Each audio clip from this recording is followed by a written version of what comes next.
Hi friends, welcome to barely scripted. आज हम बात करेंगे एक एपिक बैटल के बारे में, जेन जी वर्सेस मिलेनियल्स। दो अलग जनरेशन, दो अलग माइंडसेट और दो अलग पर्सपेक्टिव। मेरे साथ है मेरी को पैनलिस्ट नितिका। Hi friends. चलो सबसे पहले एक फन क्वेश्चन, अगर आपको एक लाइन में अपनी जनरेशन को डिस्क्राइब करना हो तो वो क्या होगा? अगर एक लाइन में मैं डिफाइन करना चाहूँ तो ये एक ऐसी जनरेशन है जो ट्रेडिशनल और मॉडर्न लाइफ के बीच का ब्रिज है। हम लोग वो हैं जिन्होंने इंटरनेट और स्मार्टफोन के आने का लाइव एक्सपीरियंस किया है, मतलब दुनिया एनालॉग से डिजिटल होते हुए देखी है। जैसे पहले हम ऑर्कुड और याहू मैसेंजर पर चैट करते थे, अब इंस्टाग्राम और व्हाट्सएप डोमिनेट करता है दुनिया को।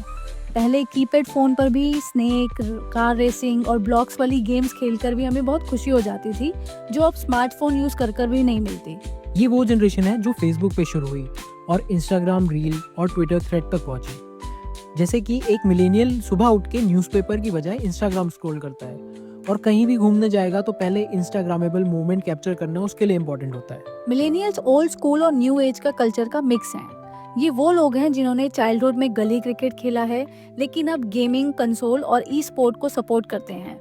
ये वो जनरेशन है जो नॉस्टैल्जिक है 90s के कार्टून्स के लिए, लेकिन एआई और मेटावर्स में भी इंटरेस्ट रखती है। अगर तुमने विंडोज एक्सपी यूज किया है, सीडी पे गाने लिखवाए हैं, ऑर्कुड पे स्क्रैप्स भेजे हैं और अब स्पॉटिफाई और नेटफ्लिक्स का इस्तेमाल कर रहे हो तो पक्का मिलेनियल हो तुम। एग्जैक्टली, बिल्कुल सही कहा आपने। सो आपके हिसाब से सोशल मीडिया का इम्पैक्ट दोनों जनरेशन पर कैसे अलग है?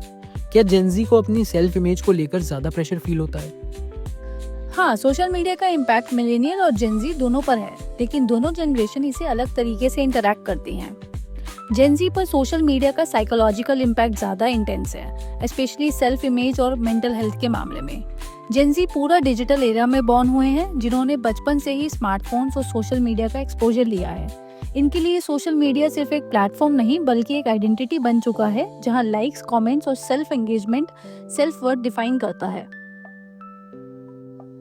जेन जी अपने सेल्फ इमेज को लेकर ज्यादा प्रेशर फील करते हैं क्योंकि इनसे एक्सपेक्टेशन होती है कि वो हमेशा कैमरा रेडी दिखें। फिल्टर्स, एआई एडिटिंग और क्यूरेटेड कंटेंट का इतना ज्यादा एक्सपोजर है कि नेचुरल अपीयरेंस से इनसिक्योरिटी बढ़ने लगती है।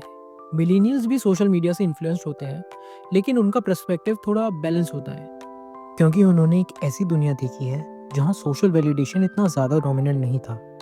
जेनजी को फियर ऑफ मिसिंग आउट यानी फोमो काफी इम्पैक्ट करता है। जहां अगर कोई वायरल ट्रेंड मिस हो जाए या किसी इवेंट का पार्ट वो ना बन सके तो वो अपनी लाइफ को डल और इनकम्प्लीट फील करने लगते हैं।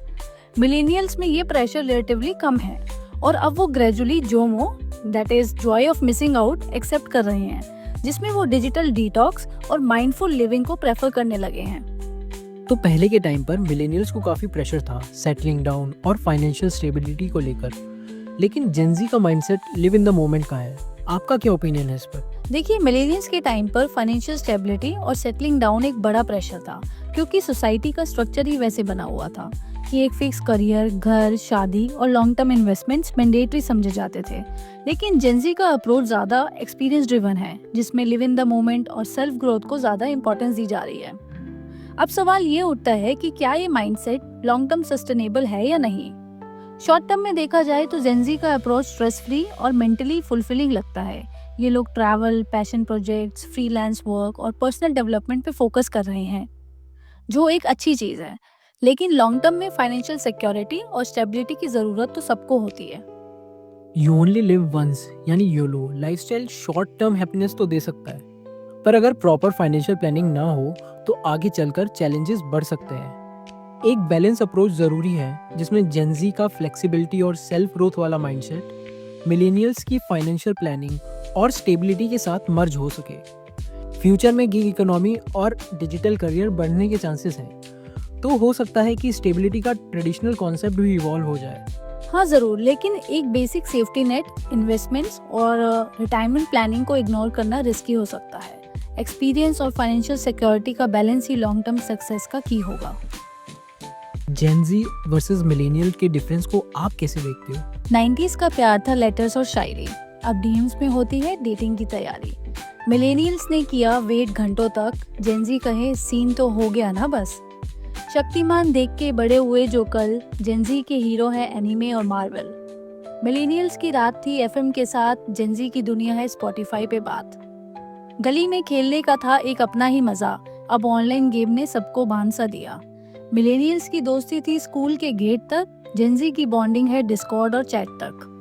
कूल से डैंक, रिलेशनशिप से सिचुएशनशिप, डिलीशियस से बसिंग, क्रेजी से डेलुलू, चार्म से रेस, बस इन्हीं का ही है हर जगह जिक्र। हमारे दिन के थे अलग ही नज़ारे, सीडी प्लेयर और ऑर्कुट के प्यारे इशारे। लैंडलाइन पे कॉल आने की थी जो चाहत, अब व्हाट्सएप पर ब्लू टिक की है आदत। मिलेनियल्स के शहर में सुकून था कहीं, एक डायरी के पन्ने, कुछ जज्बात नए पुराने भी। गली क्रिकेट के शोर में छुपी थी हंसी, मिट्टी भरे हाथ और माँ की डांट भी सुनी थी। जेंजी के दिन भी रंगीन ही सही, पर स्क्रीन के पर्दे में लिपटी जिंदगी। दोस्तों से मिलना एक इवेंट बन गया, टेक्स्ट के पीछे इमोशंस कहीं खो सा गया। एक वक्त था जो चलने में सुकून था, अब हर वक्त भागना जरूरी हो गया। मिलेनियल्स ने वक्त को जीना सीखा, जेंजी ने वक्त को जीतना सीखा। कोई बेहतर नहीं, कोई कम नहीं, बस तरीके अलग, बस लम्हे नए पुराने सही। कहीं तो किसी मोड़ पे हम फिर मिलेंगे, एक नॉस्टैल्जिया की गली में कहीं फिर से दिखेंगे। एक वक्त था जब जिंदगी एक तस्वीर सी थी जो धीरे धीरे उभरती थी, हर रंग को पहचानती थी। आज हर पल एक स्नैप है, बस एक सेकंड का, जिसमें यादें हैं पर महसूस करने का वक्त नहीं। दोनों दौर सही हैं, दोनों की कहानियां गहरी, बस एक समय था जो रुकता था, एक समय है जो भागता है। आशा करते हैं आपको आज का एपिसोड भी पसंद आया होगा। Do hit the like button and follow us for more content. तब तक के लिए बाय बाय।